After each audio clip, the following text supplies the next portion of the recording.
pessoal, meu nome é Marta Gama, sou professora dessa instituição e fui convidada para participar da série Mulheres que Inspiram, mais especificamente no episódio Um Caminho para a Liberdade. Eu tenho muita alegria de contar sobre a minha história, não porque ela seja única, ela seja extraordinária, mas porque é a história de muitas meninas ainda. O meu recorte ficou um pouco na questão da infância e da juventude, porque é nela que está ainda um grande problema a ser resolvido aqui no Brasil. Eu sou a primogênita de uma família de 5 filhos. Meus pais muito cedo foram excluídos da escola. Minha mãe estudou a 4ª série e depois ela se tornou professora para alfabetizar jovens e adultos na região da zona rural, ali onde ela morava. Eu sou da Bahia, do Agreste da Bahia, uma cidade chamada Cícero Dantas. E meu pai acabou se casando com minha mãe anos depois. E uma coisa que impressiona da influência que ele sofreu, do quanto ela impactou a vida dele, que a letra dele era igualzinha a dela, já que foi ela que alfabetizou.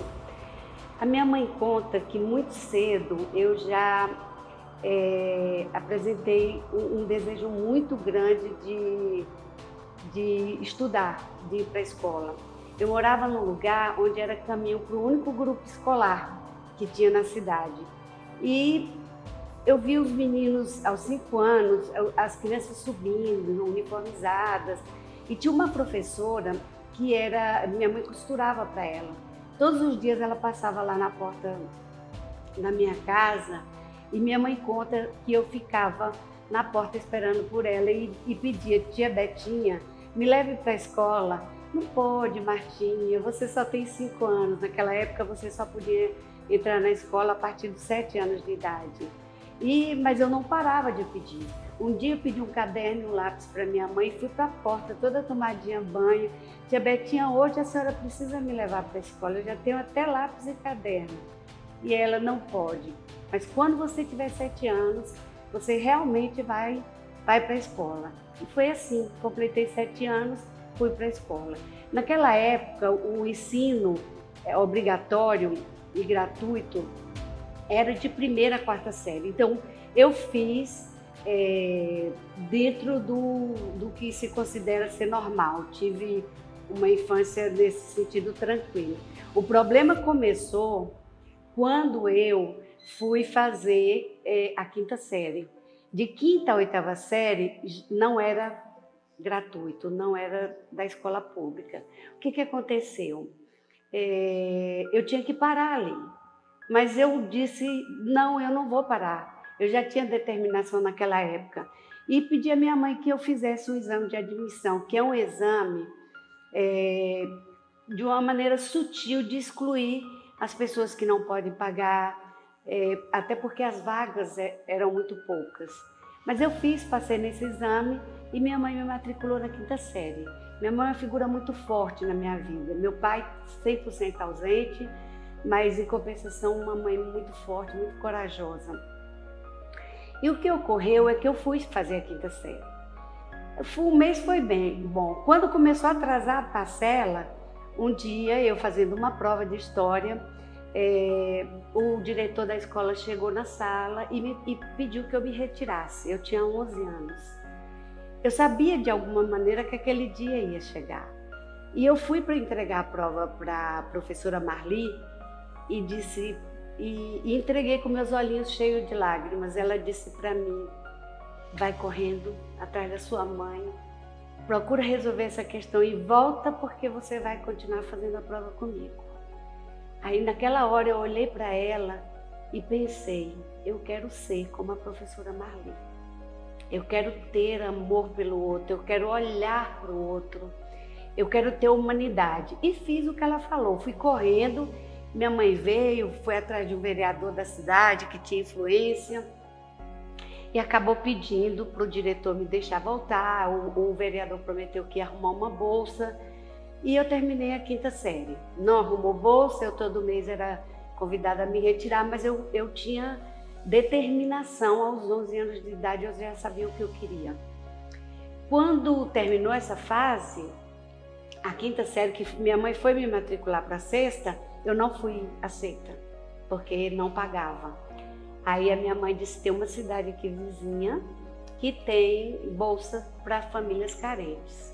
E fez mudança e nós mudamos para essa cidade, chamada Euclides da Cunha.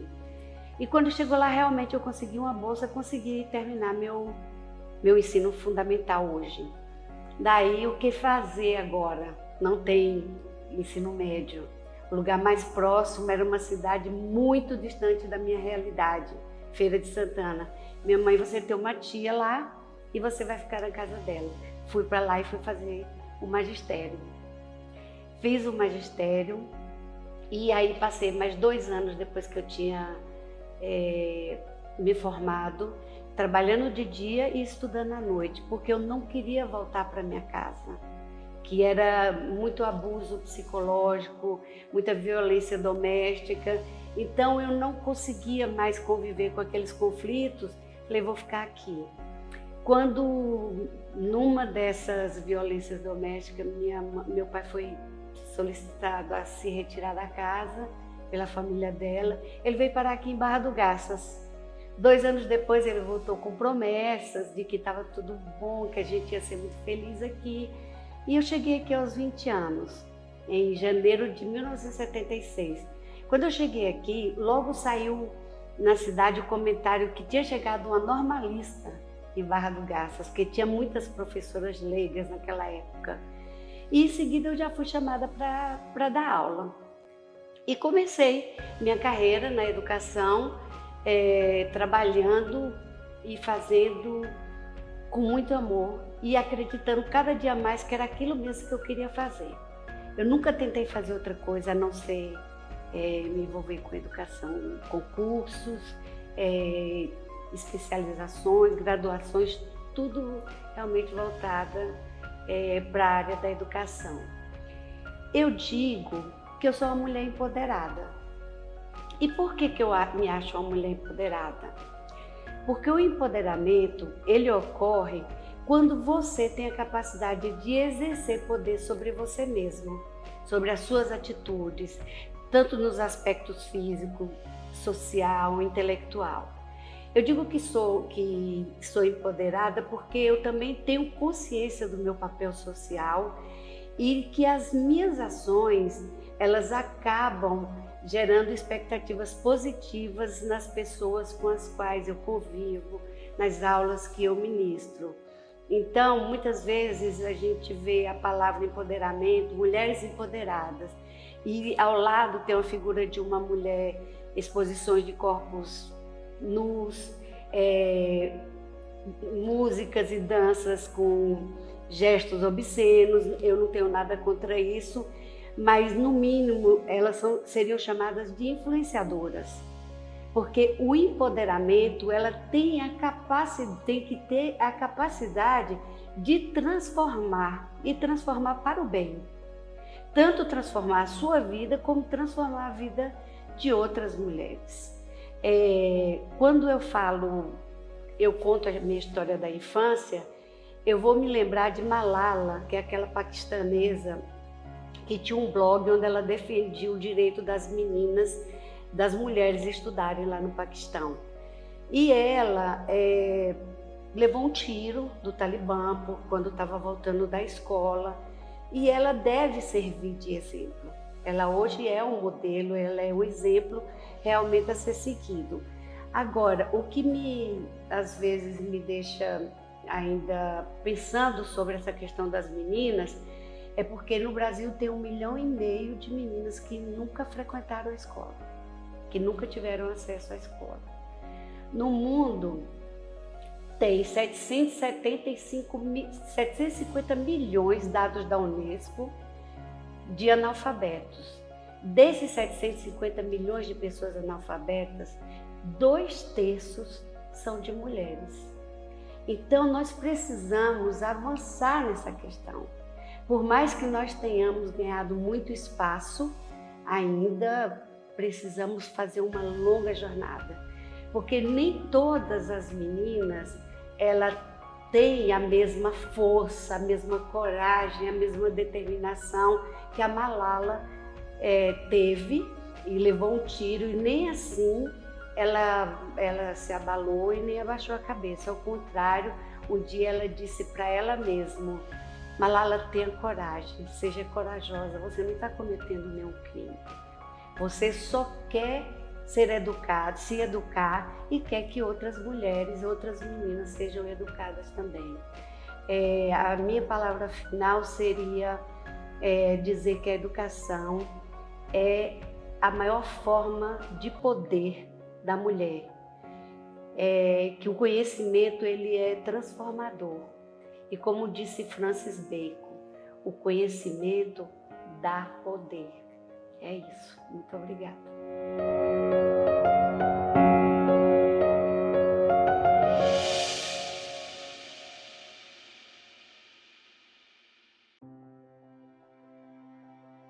Eu sou Carol Sugikawa, arquiteta e designer. Sou professora no Centro Universitário Unicatedral, nos cursos de Arquitetura, Design e Engenharia. E eu gostaria de dizer que eu estou muito feliz aqui por fazer essa fala. Eu acho muito importante empoderar as mulheres, é muito importante nós estarmos cientes da nossa participação no mercado e de que o nosso trabalho, a nossa fala pode reverberar muito nessa questão de empoderamento feminino e para a gente conseguir ter um pouco mais de paridade de gênero no mercado de trabalho e na educação. Eu gostaria de dizer que eu comecei a minha trajetória fazendo faculdade de arquitetura na Universidade Estadual de Goiás e logo depois eu tive uma oportunidade de trabalhar no Rio com design de interiores e design de produto. Logo depois eu tive a grande felicidade de passar por uma bolsa, então eu fui para Milão, estudar no Politécnico de Milão, que é uma das escolas referências mundiais na área do design, e também Milão é uma cidade inspiradora para design, para arquitetura, para moda, para publicidade. E morando em Milão e estando esse tempo na Itália, eu acabei despertando esse certo interesse por design de mobiliário e produto. Logo que eu voltei, eu fiz um curso com o Zanini Zanini. O Zanini é filho do Zanini Caldas, que é hoje um dos masters do design mundial, uma pessoa muito importante, inclusive ele está na nossa história do design. E eu tive essa grande felicidade de trabalhar e fazer esse workshop com esse designer muito importante. Sem exagero nenhum, hoje ele é um dos principais designers no Brasil atuantes.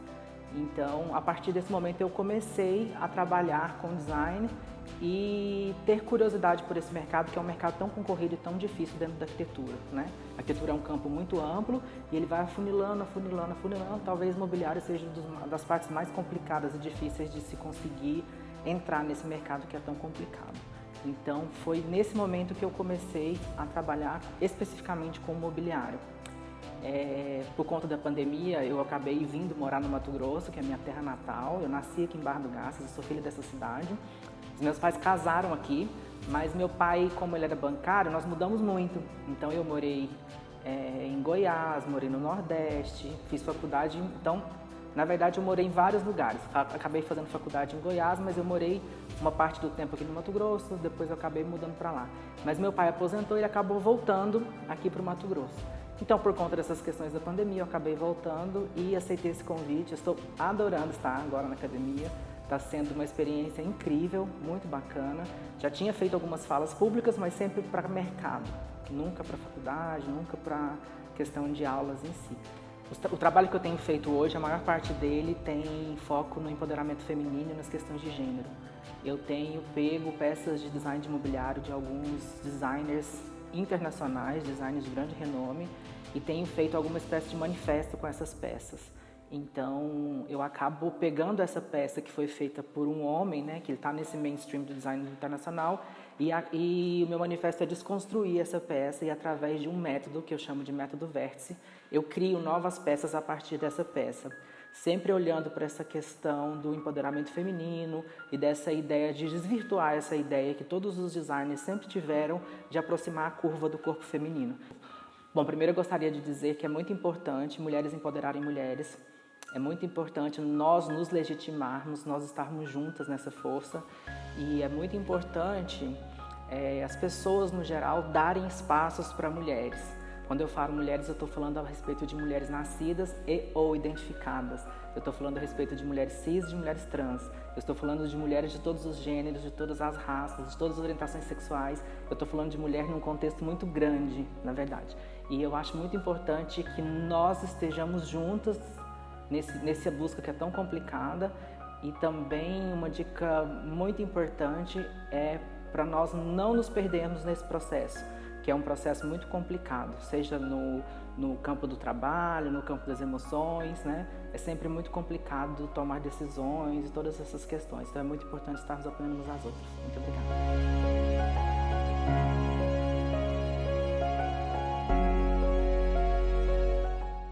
Olá para todos que estão me assistindo, meu nome é Verônica Abud, sou coordenadora aqui do Unicatedral, coordenadora dos cursos de pós-graduação aqui do Unicatedral. Sou advogada também, sou mãe, sou esposa, sou filha, enfim, sou mulher, né? E fui convidada para gravar esse vídeo hoje para falar sobre o caminho da liberdade, né? Eu acho que a minha vida é cheia de encontros, de tentativas, né? De encontrar essa liberdade. Eu começo a minha história falando sobre a minha mãe e sobre a minha avó, que foram pessoas que me inspiraram bastante, né? A minha mãe, ela sempre foi muito determinada, muito trabalhadeira, era professora. Acho que foi vendo ela ser professora que me fez ter essa paixão pela educação.